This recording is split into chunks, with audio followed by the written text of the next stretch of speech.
ওগো মা, রাজার দুলাল যাবে আজি মোর ঘরের সম্মুখ পথে। আজি প্রভাতে গৃহ কাজ লয়ে রহিব বল কি মতে।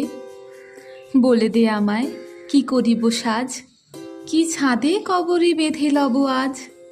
পরিব অঙ্গে কেমন ভঙ্গে কোন বরণের বাস। মাগো, কি হলো তোমার? অবাক নয়নে মুখ পানে কেন চাস?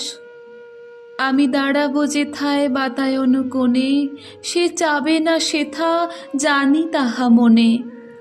ফেলিতে নিমেষ দেখা হবে শেষ, যাবে সে সুদূর পুরে। শুধু সঙ্গের বাসি কোন মাঠ হতে